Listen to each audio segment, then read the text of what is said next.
L'Amérique saigne dans le golfe Persique, la facture de la guerre choque la Maison-Blanche, le mythe des pertes nulles s'effondre, les soldats de Washington reviennent dans des cercueils et des milliards de dollars brûlent chaque jour, des tirs amis détruisent la fierté de l'aviation et les radars rares prennent leur retraite. L'Amérique est-elle en train de sombrer dans le marécage?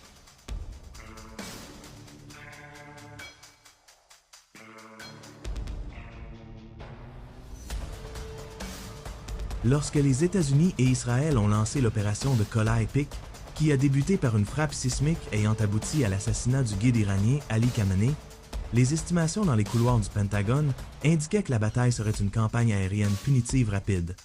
Les faucons de l'administration américaine pensaient que la destruction des centres de commandement et de contrôle iraniens paralyserait la capacité de Téhéran à répondre.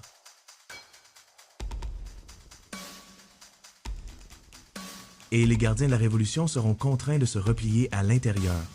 Mais ce qui s'est passé sur le terrain pendant les premières semaines de la guerre a renversé la table sur la tête des planificateurs à Washington. L'Amérique, malgré sa supériorité militaire et technologique écrasante, s'est retrouvée piégée dans un réseau complexe de guerre d'usure sur plusieurs fronts. L'ennemi n'a pas levé le drapeau blanc, mais a mis en œuvre le plan de la boucle de feu et a commencé à porter des frappes de représailles contre des cibles.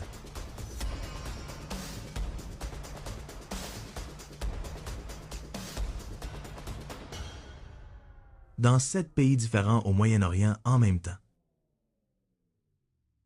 Aujourd'hui, après des semaines depuis le déclenchement de la première étincelle de guerre, le président Trump et son ministre de la Défense se retrouvent face à des rapports de renseignement terrifiants qui sont remis quotidiennement au bureau ovale. Les rapports ne parlent pas seulement des cibles détruites en Iran, mais aussi de la facture exorbitante que les forces américaines déployées dans la région paient. Le mythe de la guerre propre est tombé.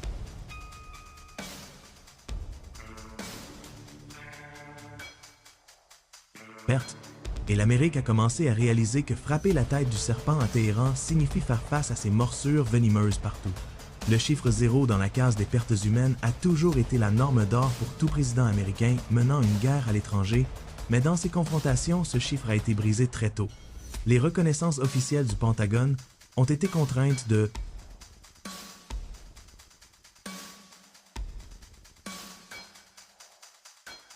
admettre la mort de 7 à 9 soldats américains lors d'attaques directes.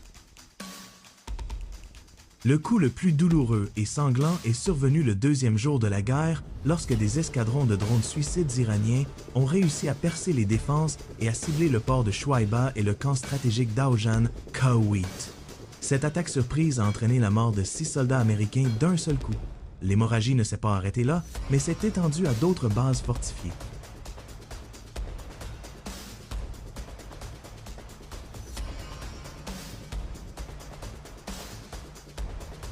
Où le sergent Benjamin Pennington est tombé lors d'une attaque par missile qui a touché la base aérienne du prince Sultan en Arabie Saoudite. En plus des morts, les dossiers médico-militaires américains ont enregistré environ 150 soldats blessés. Malgré les tentatives du Pentagone d'apaiser la colère populaire en annonçant le retour de plus de 100 d'entre eux au service en raison de leurs blessures légères, la dure réalité est qu'il y a au moins 8 soldats dans un état médical très critique luttant pour leur vie à l'hôpital de Ramstein.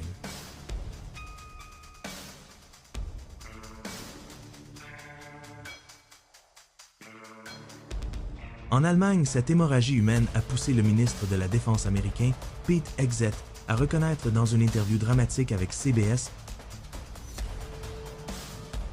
que l'Amérique est en guerre réelle et qu'il y a d'autres pertes à venir inévitablement. Et si les pertes humaines sont douloureuses, ce qui s'est passé dans le ciel du Golfe était une honte tactique et une catastrophe militaire sans précédent pour l'armée de l'air américaine. Dans un contexte de chaos et d'engagement aérien intense, l'armée américaine a perdu 3 chasseurs très avancés.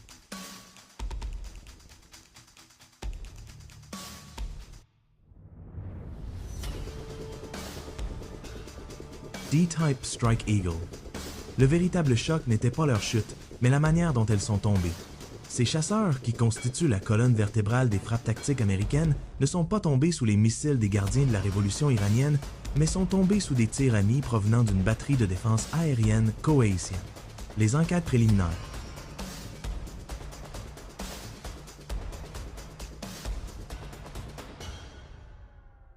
Les enquêtes préliminaires ont révélé un dysfonctionnement catastrophique dans le système de détection des amis et des ennemis. Dans un moment de confusion et de surveillance des essaims de drones iraniens s'approchant, les systèmes ont échoué à distinguer les chasseurs américains se précipitant pour protéger l'espace aérien. Ils ont donc été abattus par erreur.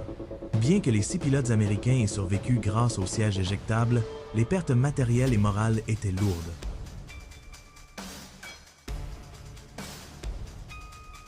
Le coût de remplacement de ces 3 avions à lui seul dépasse les 282 millions de dollars. Et le plus dangereux que les pertes financières est l'impact psychologique. Le pilote américain qui craignait les missiles iraniens doit maintenant craindre les missiles de ses alliés, qui souffrent de défaillances électroniques dans un environnement de guerre fortement brouillé.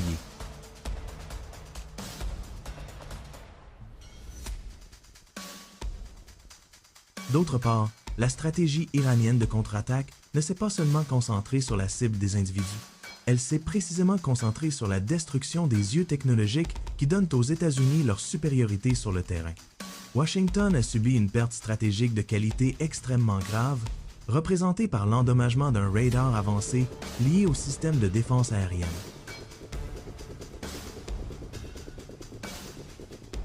Ce radar n'est pas simplement un morceau de ferraille militaire. Sa valeur estimée est d'environ 300 millions de dollars. C'est un actif militaire très rare, les États-Unis ne possédant que 8 batteries de ce type dans le monde entier. La mise hors service de ce radar au plus fort de la guerre.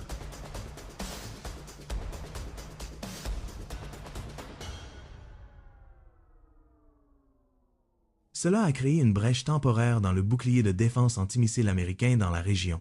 N+ du Radar THAAD, des rapports de renseignements occidentaux, ont révélé le succès des attaques iraniennes dans la destruction et l'endommagement de radars d'alerte précoces vitaux des modèles AN, FPQ 1.6 et AN, TPQ 5.9.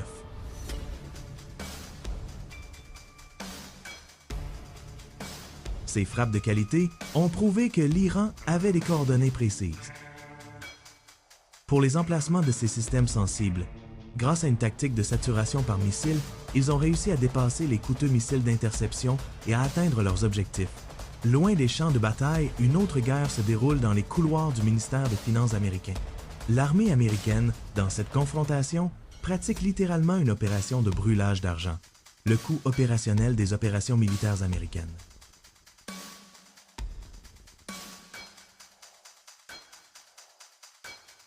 Et le fonctionnement des flottes et des missions aériennes continue et le lancement de missiles d'interception s'élève à environ 1 milliard de dollars par jour. Oui, nous parlons d'un épuisement estimé à 11 500 dollars par seconde. Au cours des 6 premiers jours de la guerre, l'opération de colère épique a englouti plus de 3 milliards de dollars des fonds des contribuables américains.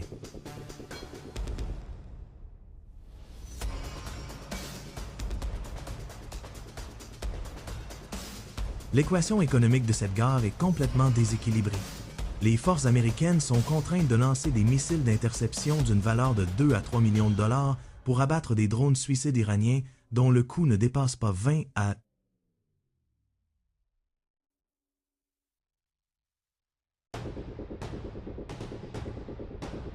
jusqu'à 50 000 dollars seulement. Cet épuisement inégal exerce une pression énorme sur les réserves stratégiques américaines. Cela alerte le Pentagone sur la capacité de l'armée à maintenir ce rythme pendant des mois. De plus, les pertes ne se limitent pas aux équipements et aux vies. Elles incluent également l'infrastructure et les bâtiments militaires.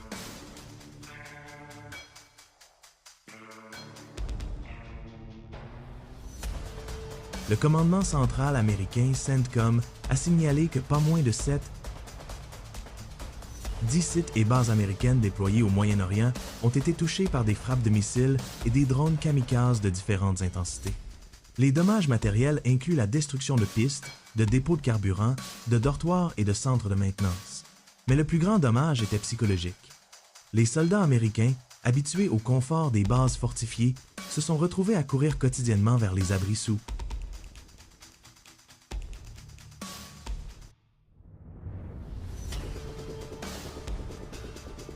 À chaque alerte. Cet état de terreur continu, les troubles de stress post-traumatique et l'état d'alerte maximale qui ne dort jamais ont commencé à ronger le moral des troupes stationnées en première ligne. Naturellement, toutes ces pertes sur le terrain se sont immédiatement traduites par une crise politique aiguë aux États-Unis.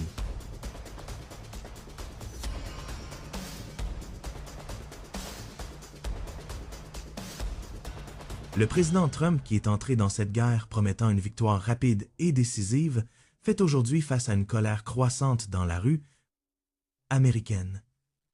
Le choc économique représenté par la hausse folle et soudaine des prix du pétrole, du gaz et de l'assurance maritime commence à frapper durement les poches des citoyens américains. Un récent sondage réalisé par le Washington Post a révélé que plus de 60% des Américains estiment que l'ampleur des pertes humaines et matérielles est inacceptable par rapport aux objectifs stratégiques de la guerre.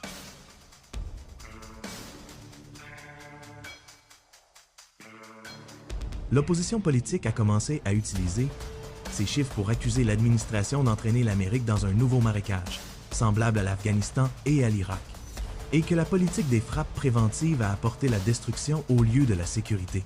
En fin de compte, personne ne conteste que l'Amérique possède la puissance de feu capable d'écraser ses ennemis, et qu'elle a infligé des destructions massives à l'infrastructure et à l'armée iranienne.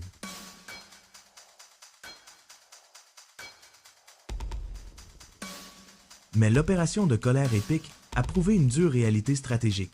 Il n'y a pas de guerre gratuite dans le Moyen-Orient. S'engager dans une confrontation ouverte avec un adversaire idéologique possédant un arsenal de missiles et de drones n'est pas une promenade de santé ni un jeu vidéo. L'Amérique saigne aujourd'hui sur le plan humain, matériel et militaire. Et tandis que les frappes continuent, la question la plus importante que se pose chaque citoyen américain demeure. Jusqu'à quand Washington peut-elle supporter cette facture terrifiante avant de décider de chercher une issue à l'enfer qu'elle a créé?